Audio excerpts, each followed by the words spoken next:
वसंतराव, हेच ते निशाचं घर. तुझी पक्की खात्री आहे का निरंजन रोज इथे येतो ह्याची? अहो, खात्री आहे म्हणून काय विचारतात? निरंजन आणि निशा इथं कशी कशी वागतात ते मी माझ्या प्रत्यक्ष डोळ्याने पाहिलं. पण करणार काय? पण निशाला एवढं कसं कळत नाही? आणि आपण कोण आणि आपली जात कोणती? वसंतराव, अरे प्रेमाची धुंदी चढलेल्या माणसाला आपली जात कुठली, आपला धर्म कुठला हे कधीच जाणत नाही. ते फक्त जाणतात ते फक्त प्रेमाचे क्षण, आणि ते टिकून घेण्यासाठी अहो रात्र त्यांची धडपड चाललेली असते. वसंतराव, हे दोघंही फार पुढे गेलेले आहेत. पण मी तसा करू देणार नाही निरंजनला. आज उभ्या महाराष्ट्रात नाटककार म्हणून त्याचं नाव गाजत आहे. अशा सुशिक्षित माणसाने नटीने जीवन जगणारा एका यशाच्या मागे लागावं ही आमच्या घराण्याला फार मोठी लालच्यानास्पद गोष्ट आहे. त्याला आता ताळ्यावर आणणं हे फक्त तुमच्याच हाती आहे वसंतराव. तुम्ही त्याला इथं यायचं कायमचं बंद करून टाका. तेच करणार आहे मी. पण हल्ली तो माझ्या वाऱ्याला सुद्धा उभा राहत नाही. कसा राहणार? तुम्ही त्याला निशाबद्दल काही विचारणार म्हणून तो तुमच्या समोर सुद्धा उभा राहत नाही. आणि जर का तुम्ही त्याला योग्य वेळी जर ताळ्यावर आणलं नाही तर ह्या जगात तुम्हाला काडीची किंमत राहणार नाही. अहो, अशाने लोक तुम्हाला वाळीत टाकतील. सध्या तशीच कुसबुस सुरू झाली आहे. आमचा दरार फार मोठा आहे म्हणून लोक तोंडावर काही बोलायला धसत नाही. इतकंच काय? होय ना. पण आजच या गोष्टीचा सोक्ष मोक्ष करून टाका. हा, माझ्याकडून होईल तेवढी मदत मी तुम्हाला करायला तयार आहे. अहो, निरंजन सारखा एक सज्जन माणूस वाया जातोय ना, त्याचं मनस्वी दुःख होत आहे मला. आणि त्यापेक्षा तुम्ही निरंजनचं दुसऱ्या कोणी पोरीशी लग्न काय नाही लावून? पुष्कळ मुले सांगून येतात त्याला, पण तो मुळीच ऐकत नाही. त्याला समजावण्याचा खूप प्रयत्न केला. आपलं तो तेच खरं करतो. माझे सारे प्रयत्न हरले आहेत कैलास. हे पहा वसंतराव, असं वाईट वाटून घेऊ नका. सोन्यासारखा कर्तबगार मुलगा वाया जातो हे कुठल्या बापाला सहन होणार? बालपणीच त्याची आजी वाचली. त्या वेळेपासून आई आणि बाप ह्या दुहेरी नात्याने दुःखाचे तडके सहन करून त्याला लहानाचा मोठा केला. शिक्षण दिलं, नोकरीला लागलं. नुकतंच कुठं आमचा संसार चौक्याला बहार येत होता. तोच निशाने आमचा संसार मंदिराला सुरंग लावून बेचिराग केला सारं. आणि जर तर निरंजन निशाचा हा नाद सोडित नाही तर मी मात्र ह्या जगात जास्त दिवस जगू शकणार नाही. कैलास, जगू शकणार नाही. असे निराश होऊ नका वसंतराव. तुमचं दुःख जाणू शकतो. तुम्ही जर असे हातपाय गाळू लागला तर पुढं कसं होणार?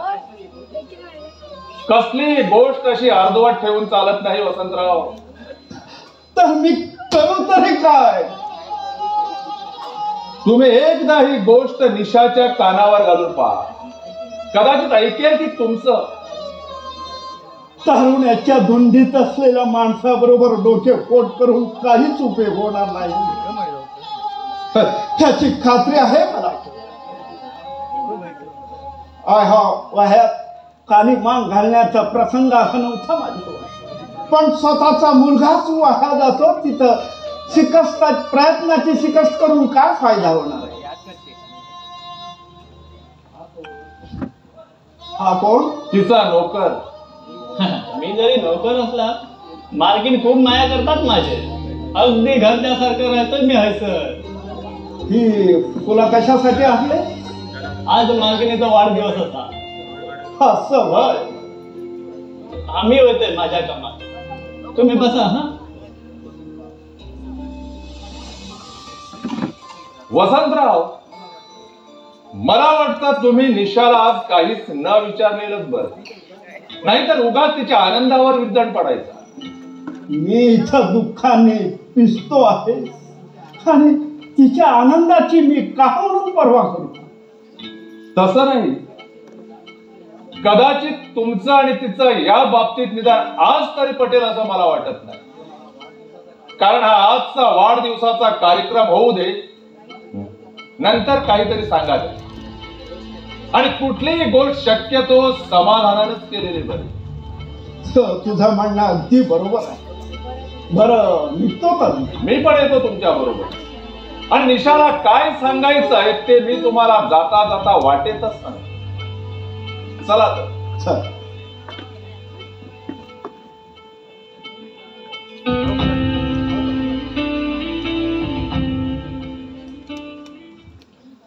अरे देवा, अजून निवेदन कसे आले नाही?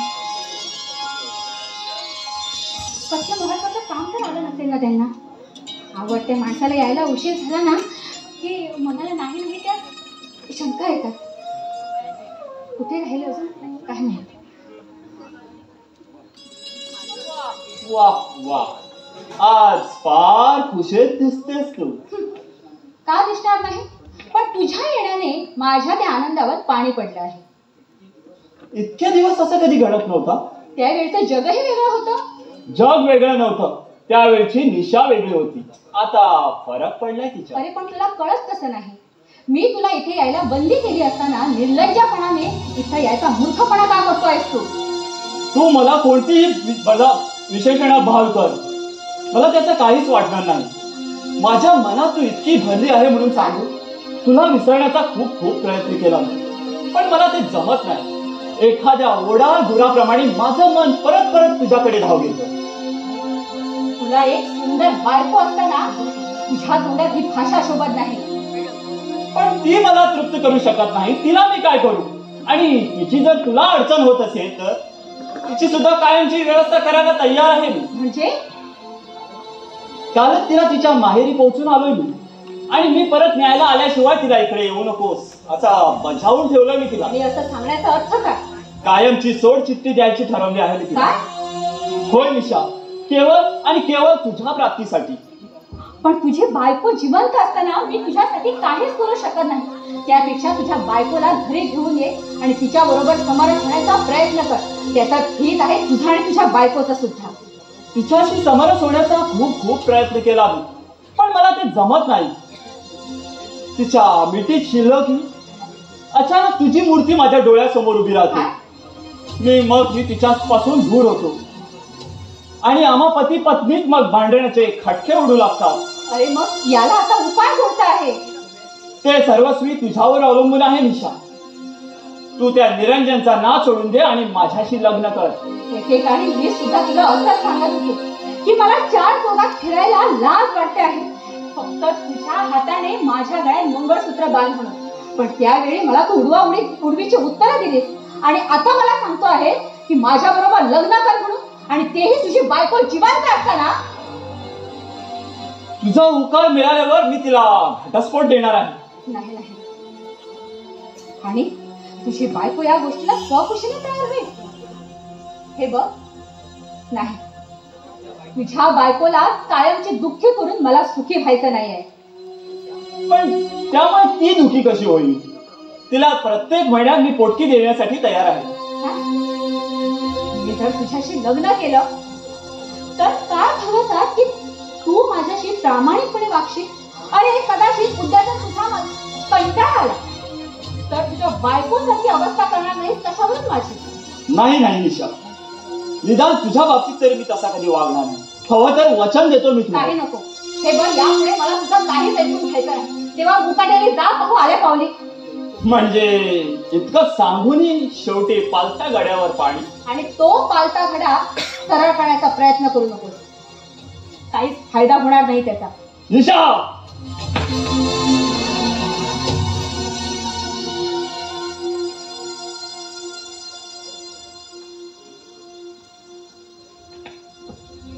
या या या या नाटककार साहेब, या या. आपली ओळख? रणधीर म्हणतात मला. हो हो, म्हणजे आपणच का ते? आपलं फक्त नाव ऐकलं होतं मी. हा प्रत्यक्ष जवळून भेटण्याचा योग्य आलाय. काही विशेष? मला काही तुमच्याशी बोलायचं आहे. या, बसा ना. बसा म्हणून बसायला हे घर तुमचं नाही आहे, पण काही हरकत नाही, उभ्यानेच बोलूया आपण. निशाला ओळखत असाल आपण? अगदी सामान्य प्रश्न विचारलात, त्याशिवाय मी इथं येत असतो. भावी वधू आहे ती माझी. मला वाटतं या बाबतीत तुम्ही पूर्णपणे विचार केलेला दिसत नाही. असं का वाटतं तुला? तिचे आणि माझे संबंध कसे होते हे माहित नाहीच दिसतं आपल्याला. फक्त ऐकून माहिती पडलाय मला.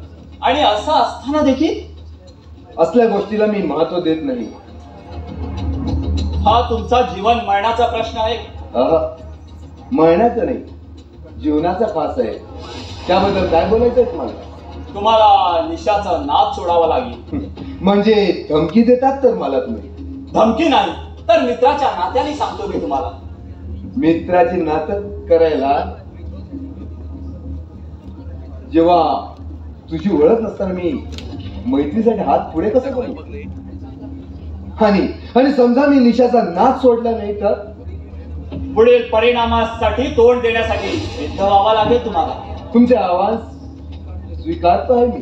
आव्हान स्वीकार करताना पूर्णपणे विचार करावा लागतं निरंजन, नाहीतरी शेवटी ठाई ठाई लढावं लागतं. त्या तुझ्या सूचनेबद्दल फार दिलगिरी आहे मला. बरं, आणखी काही विशेष? ते तुम्हाला पटायचं नाही. स्वतःच कबुली देतात आपण. स्वतःचा पराभव करणं हे सुद्धा एक शहाणपण असतं. निशा माझी प्रियसी आहे हे तरी आपण ओळखायला हवं होतं. या जगात उपर मुली ही कोणाची नाही कोणाची प्रेयसी असू शकते, पण माझ्या मते हे भावनेच्या भरात केलेली चूक असते.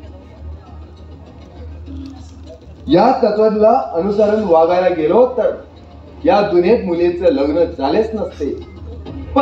पण तुमच्या बाबतीत एक खटकतंय मला. काय ते? तुमचं लग्न झालं असून सुद्धा दुसऱ्या मुलीशी अभिलाषा धरणं म्हणजे? तो माझा प्रश्न आहे, मी काय वाटतं ते करीन. होय ना. यापुढे मला काही न विचारलेलं बरं. माझ्याकडून तुम्हाला एकही प्रश्नाचं उत्तर मिळणार नाही. याचा अर्थ? तो तुझा तूच समजून घे. निरंजन, जाणून बुजून तुम्ही आपल्या जीवनात प्रतिस्पर्धी निर्माण करीत आहात. मी तुमच्याशी मैत्रीसाठी हात पुढे केला होता, पण तुम्ही? मला गरज नाही त्याची. स्वार्थासाठी मैत्रीचा नात्याला कलंक लावायचं नाही मला. ठीक आहे, पाहून घेईन मी.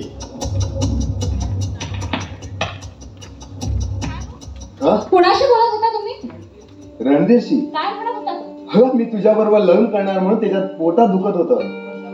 पण जाऊ दे. ए निशाराणी, हे बघ मी तुझ्यासाठी काय आणलं ते. अय्या, कुणासाठी आणली ती साडी? असं काय विचारतेस ग? माझ्या निशाराणीसाठी आणलंय मी ही साडी. हे तुला आवडलीस ना? हा खास माझ्या आवडचा रंग आहे. हा रंग मला फार आवडतो. तुम्ही लेखक आहात ना, मग हा रंग तुम्हाला फारच आवडला. ए तुला पसंत आहे ना तो? नाही तर बदलून आणतो मी. काही नको बदलून आणायला. तुमची निवड तीच माझी आवड. मला सांग, तू आज दुःखी दिसते का? काय झालं? माझ्यावर रागवली का? कशासाठी? ते मला आता कसं कळणार? हा, कधी लग्नाला उतावली झालेली असेल, होय ना? ए राणे, आपण लग्न केल्यावर मधुचंद्राला कुठे जायचं का? महाबळेश्वर, माथेरान की काश्मीरला? तुम्ही न्याल तिथे. ए, असं नाही चालायचं. तुझं मत सांग ना ग. सर्व जर तू माझ्यावर अवलंबून राहिली तर पुढे वयाचं कसं? अहो पण लग्न कधी करायचं ते तर सांगा ना. हा, यासाठीच रागवली असणार हो ना.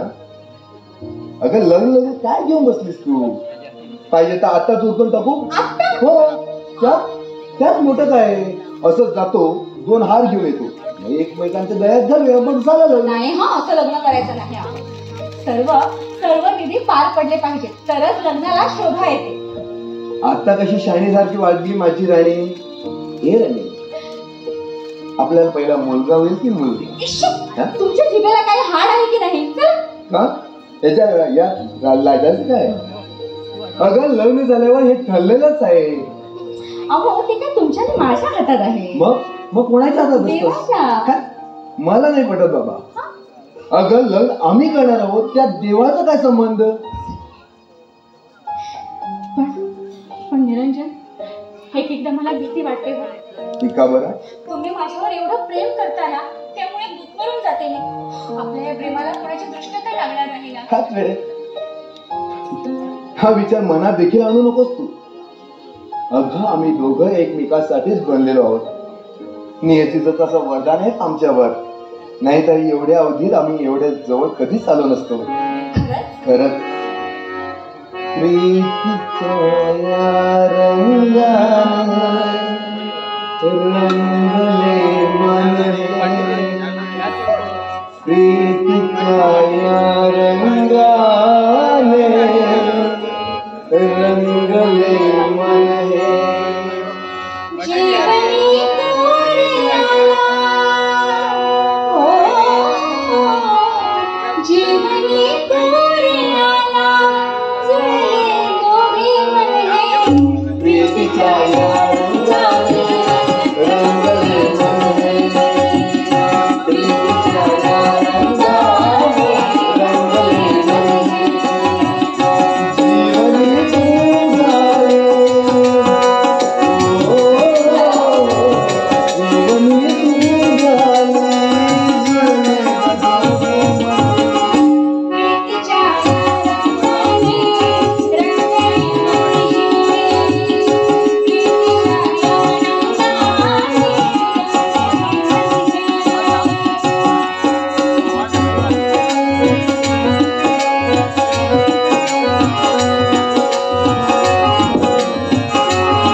आता मी कुठे नाही म्हणतो, माझ्याविषयी जर वातावरण थंड झालं की मग लग्न करून टाकूया ना, यात काय विषय.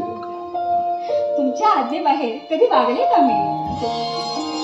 हे राणी, ही साडी नेसून ये ना. या साडीत तू कशी दिसते मला एक डोळे भरून पाहायचंय. हो हो, आता नेसणारच आहे मी ही साडी, कारण आज माझा वाढदिवस आहे. काय खरंच? हो. हा योगावी चांगलाच आहे म्हणायचं, पण आमच्या राणीसाठी भेट काहीच सांगले नाही मी. हे बघा, तुमचं माझ्यावर प्रेम आहे ना, हेच माझी भेट आहे. ही भेट नाही चालायची. हे बघ, मी लवकर जाऊन येतो. कुठे जाणार आहात आता? अगं ते आल्यानंतर मी सांगतो. हे बघ, आता तुझी साडी नेसून रेडी कर. बरं बरं, आलोच लगेच. हो. बाय.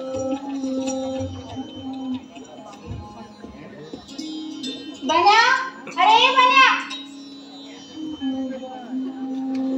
मी सांगितलेली फुलं आणलीस तू? केव्हा आणून ठेवले? ठीक आहे. आणि हे बघ, आज की नाही जेवण एकदम चांगलं झालं पाहिजे, नाही म्हणजे तुझे निरंजन भाऊजी येणार आहे जेवायला. काय म्हणजे आज मोठी अशी माणसली आणायची? हा हो. त्याला तळलेली मासळी खूप आवडतात, मला खबर. हा बर, बाजारात जा आणि चांगली मासळी घेऊन ये. जा लवकर या. पण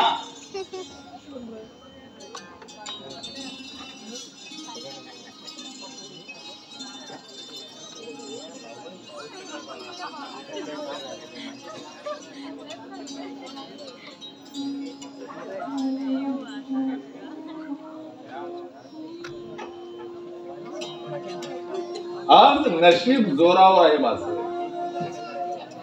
भूलताप देऊन वसंतरावाकडून 500 रुपये उधळले. आणखीन मागितले असते ना तर तेही दिले असते त्याने. एवढा पागल झालाय तो मुलावर.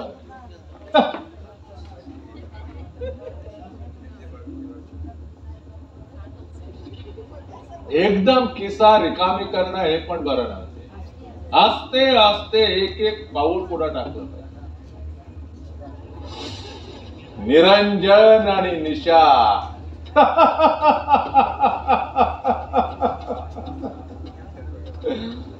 फार मस्त नाटक रंगणार. वा, अरे बापरे शेठजी.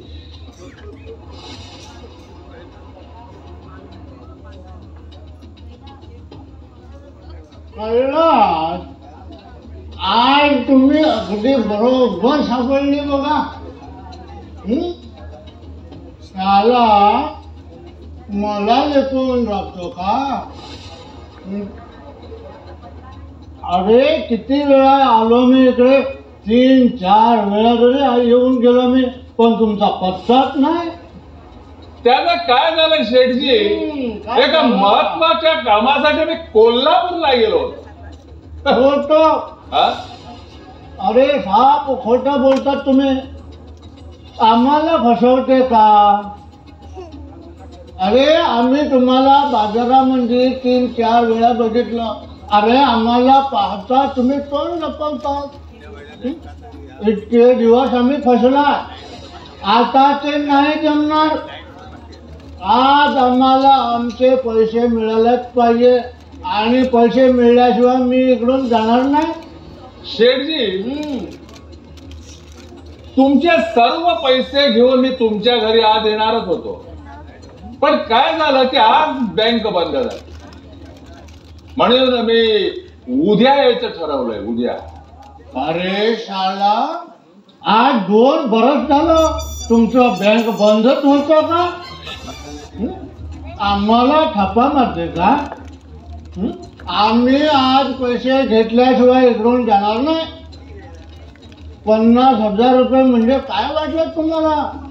अरे हल्ली जगामध्ये कुणी कुणाला 5 रुपये देत नाही, आणि ते आम्ही तुम्हाला 50,000 रुपये दिला. शेठजी, तुमचे पैसे मी बुडवणार नाही. उद्या जर तुमचे सगळे पैसे परतफेड झाले नाहीत ना, तर तुम्ही मला सरळ पोलिसांच्या स्वाधीन करा. तुम्ही शाला पोलिसांचे बाप आहेत. अरे काय समजता तुम्ही? आम्हाला फसवतात का? पण आता काय करणार शाला? आमचे पैसे मिळेपर्यंत शाला आम्हाला थंड राहायलाच पाहिजे.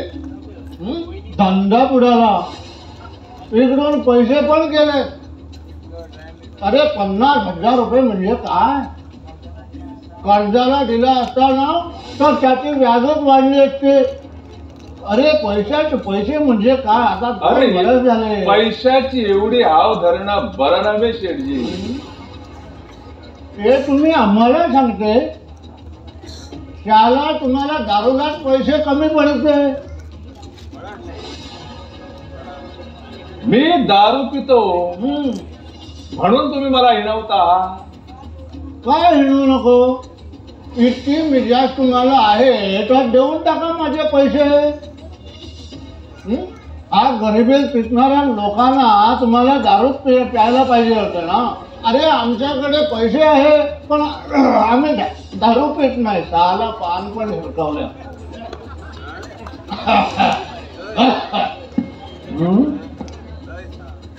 शेठजी, तुम्हाला कसली विवंचना नाही म्हणून तुम्ही दारू पित नाही. आणि तुम्ही साला जगांच्या राज चालवतात. साला तुमच्या मूर्खपणानं लढतो इथं. दारू म्हणजे काय वाटलं तुम्हाला? अरे दारू आम्हाला पण प्यायला येतो, पण आम्ही पित नाही. तुमची ही समज आहे ना, ही अगदी खोटी असते. त्यामुळे तुम्ही ना व्यसनीय झालं असेल. हे कसे कळत नाही तुम्हाला? हा निरर्थक व्यर्थ व्यवहार कशाला घेऊन बसलाय शेठजी? मग काय करते तुम्ही? आमच्या पैशाच्या काय करतात? आता देतात की नाही? एकदा सांगितलं ना तुम्हाला, उद्या देतो म्हणून. आपण हो चालू दे ना तुमचं. नाही, आमचं बोलून झालं. चला शेठजी, उद्या घेऊन येतो तुमचे पैसे. उद्याचा वायदा विसरू नका. उद्याचा वायदा विसरू नका म्हणजे झाला. उद्या तुमचे पैसे तुम्हाला मिळणार. जय सकाळी गोपाळ, जय गोपाळ, जय गोपाळ, जय गोपाळ. मी तुमचीच वाट पाहतो. काही महत्वाचं काम?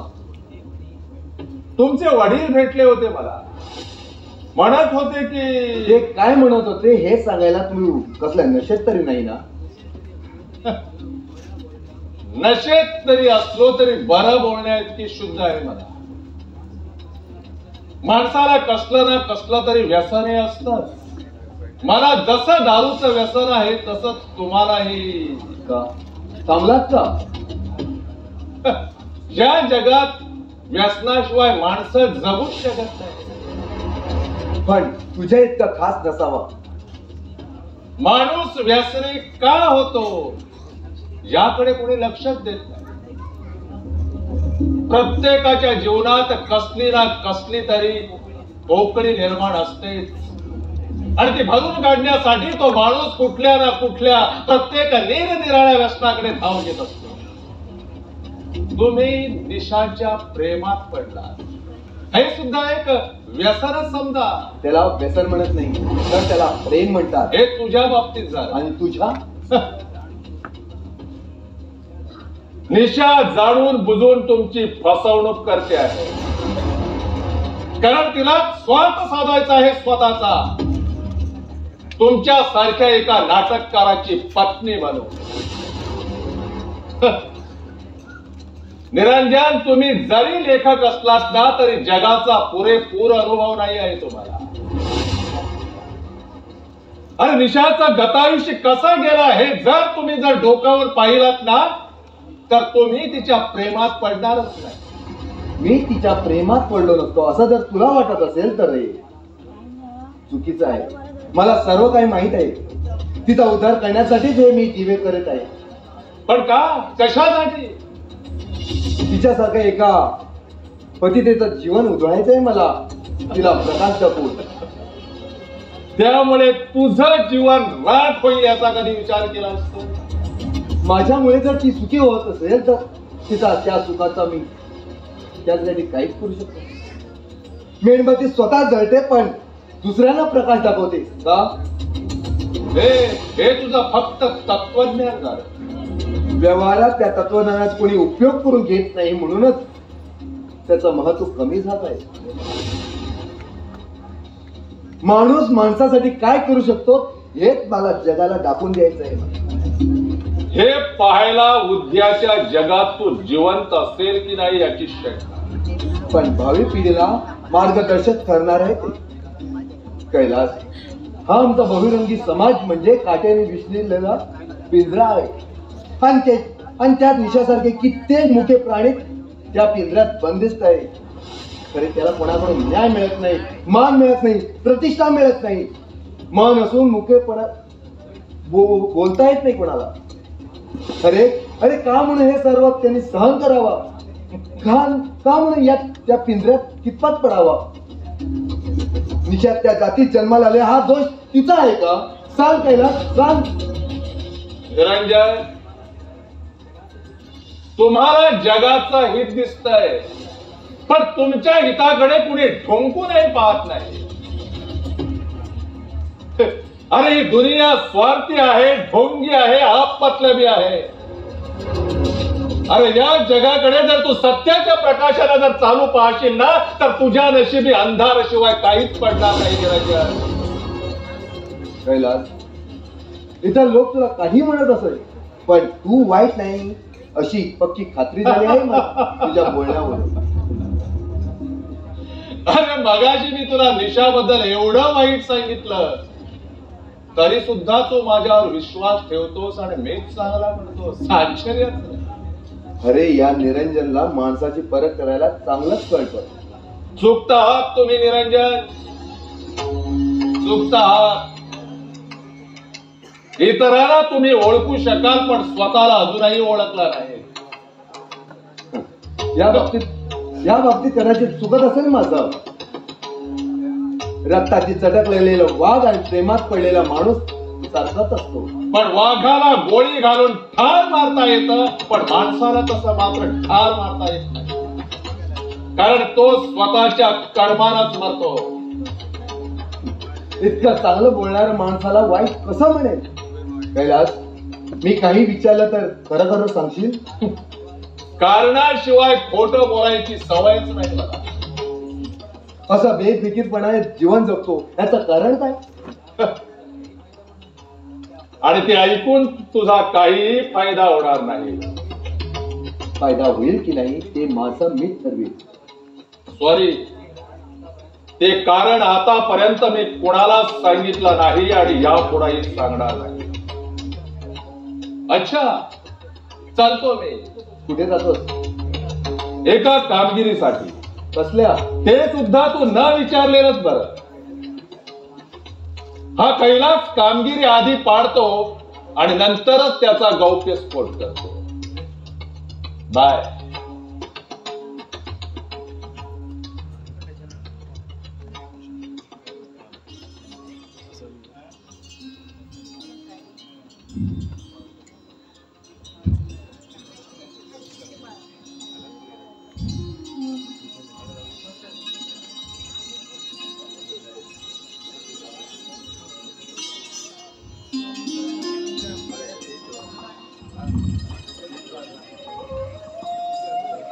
निरंजन, निरंजन. हे निशा राणी, काय तू केव्हा आली? झाला थोडा वेळ. काय? अगं, मग मला हा का मानले नाही? अहो, कशी हात मारणार? तुमची तर स्वारी अगदी समाविष्ट होती, तेव्हा तुमची समाधी भंग करणं मला आवडलं नसतं. अरे वा, फारच सुंदर. हे राणी, या साडीत इतकी मस्त दिसतेस म्हणून सांगू. यावेळी माझ्या हातात कॅमेरा असतो ना तर नक्कीच तुझा फोटो काढला असता. काय नको हा, मी समोर असताना माझे फोटो काढायला. हो, तेही खरंच आहे. खरंच राणी, यावेळी तुझ्यावरून नजरच काढू नये अशी वाटते मला. आजच्या इतकी सुंदर तू मला कधीच दिसली नव्हती. खरंच? खरंच.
अगं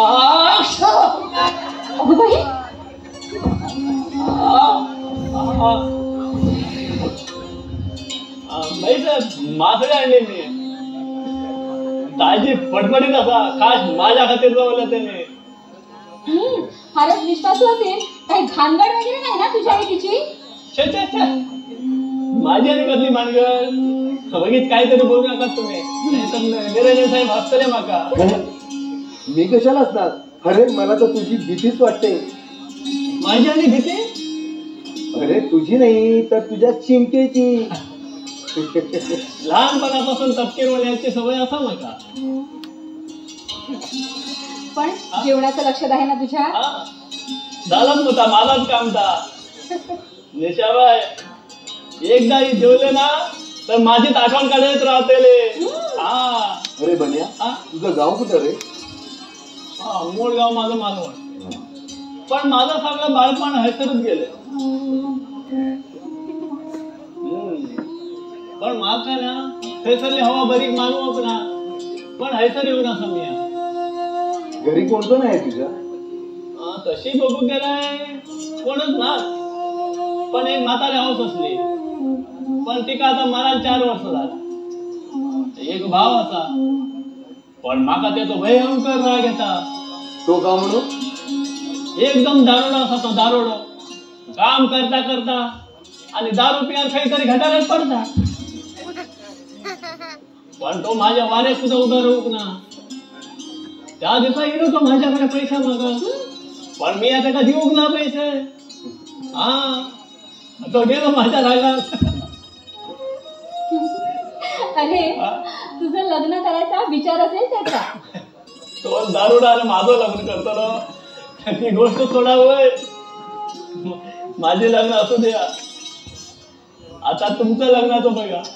अरे बरं, तू जा पाहू तुझ्या कामाला. बरं मी जाते.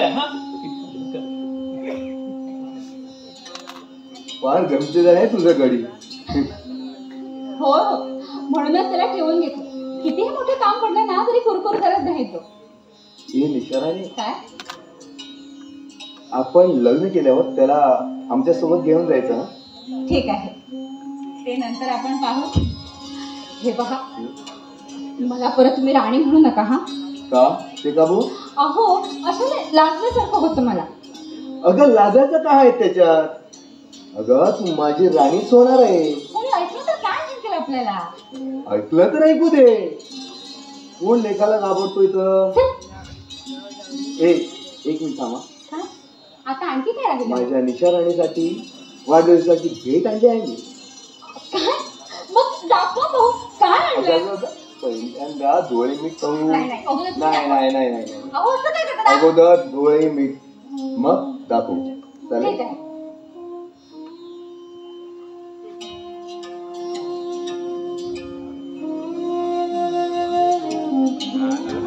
उघडू का डोळे? नको. मला काही कंटाळा. आता उघड डोळे. अगं बाई, खरंच किती सुंदर आहे हा. किती रुपये पडले याला? झालं. कसलीही वस्तू प्रेमाने आणली की त्याची किंमत विचारण्याची वाईट सोड असते या बायकांची. अगं या हाराला फक्त 2 लाख रुपये. 2 लाख रुपये? अहो, इतकी महागाची वस्तू कशाला आणायची होती? अगं माझ्या निशा राणीसाठी. त्या पैशाची किंमत काहीच नाही मला.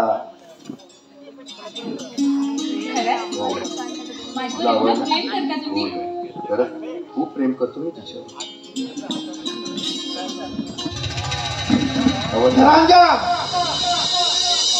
बाबा तुम्ही काय आरामला आहेस तो? आणि तू आज किती कशी लाज लज्जा सोडले? बाबा तिला तुम्ही काहीच सांगू नका. जे काय विचारायचं असेल ते मला विचारा. आता आणि काय विचारायचा शिल्लक ठेवला आहेस तो? तोंड दाखवायला त्या जगात जागा ठेवली नाहीस तो. पण मी असं काय केलंय? मला विचारतोस तू? तू जे काय करतो आहे ते ना कळण्या इतका निर्बुद्ध कधीपासून झाला असतो? बाबा, जे काय विचारायचं असेल ते शांतपणाने विचारा. आकार तांडव करायला हे काय तुमचं घर नाही आहे. इथं कुणाची भीती आहे मला? धडधडीत माझ्या घराण्याचा अब्रू माझ्या डोळ्यासमोर लुटली जात असताना मी शांत राहू का? पण तुमची अब्रू लुटली कुणी? या कम अशा जातीच्या पोरीना. बाबा, तोंड सांभाळून बोला. काय सांगू नको.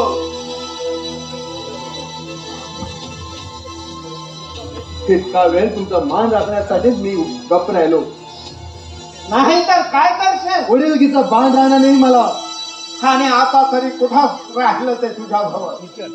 कलंकाचा शिक्का माथी घेऊन जन्माला आलेल्या पोरीसाठी माझ्या घराण्याचा सत्यानाश करायला निघालाच आहे.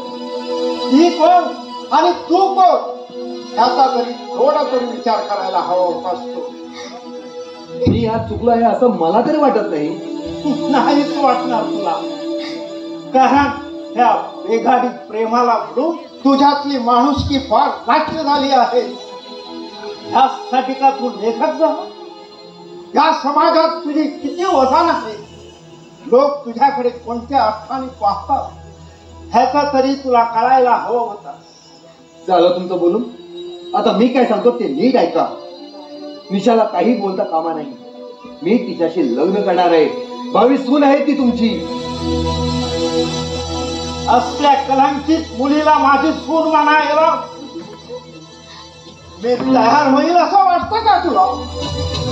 तो तुमचा प्रश्न आहे, पण माझा मी कर्तव्य पुरेपूर पाळणार आहे. 10 विचार करून उत्तर दे निरंजन.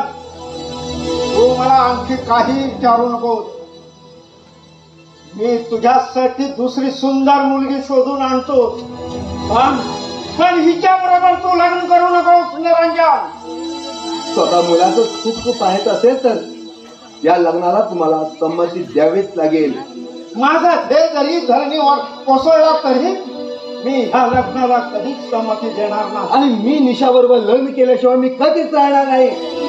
निरंजन, निरंजन, निरंजन. निशा, निशा, तू तरी त्याला समजून घे पोरी. जिथं ते तुमचं ऐकत नाही तिथे मी त्यांना काय समजावू? तुमचं प्रेम मी जाणू शकतो पोरी, पण आमचं प्रेम जर तुम्हाला उमगलं असतं ना तर आमच्या जातीचा असा उद्धार केला नसता तुम्ही. जातीचा प्रश्न नाही निशा, पण हे लग्न होऊ न देण्याचं कारण फार भयंकर आहे. म्हणजे कसं सांगू तुला पोरी, मी दुर्दैवाच्या फेऱ्यात सापडलो आहे आणि त्याच बरोबर तुम्ही दोघंही. आम्ही दोघंही म्हणजे? अहो पण ते कसे काय? पोरी, ते ऐकून तुला फार धक्का बसेल. ते कडू सत्य असलं तरी ते सांगितल्याशिवाय मला गतांतर नाही. निशा पोरी, तुझ्या आईचं नाव शांता होतं ना? होय. तुझी आई 22 वर्षापूर्वी विलासपूरला राहत होती होय ना? होय.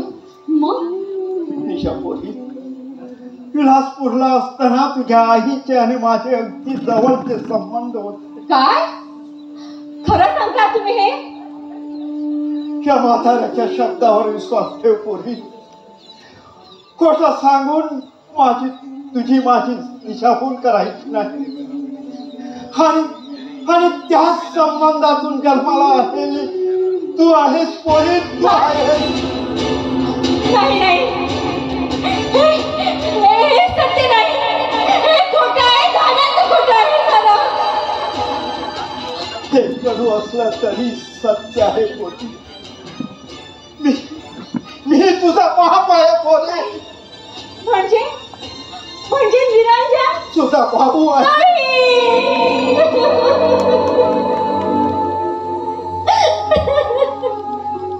नाही नाही, निरंजन माझे भाऊ स्पष्ट करत नाही.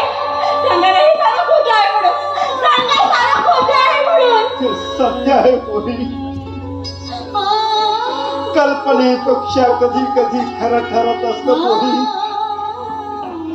निरंजनची बहीण आहेस तू पोरी, निरंजनची बहीण आहेस. निरंजन निरंजन आणि निशा, प्रियकर आणि प्रियसी, बहीण आणि भाऊ नाही.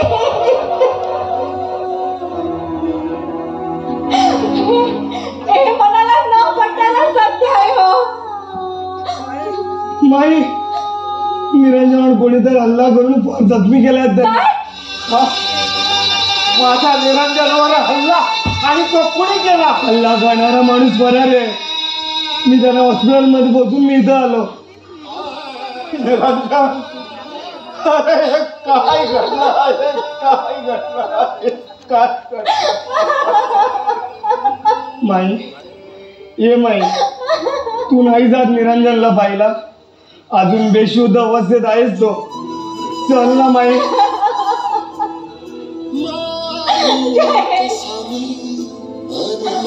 तुझी बाई मेली रे, संपली. जमीन माई, माई,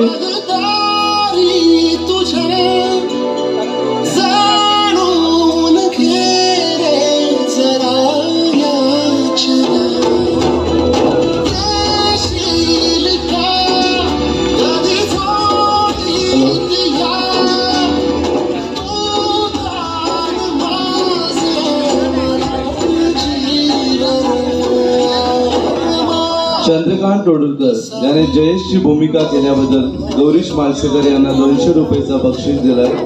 त्याबद्दल त्यांचा धन्यवाद.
Sami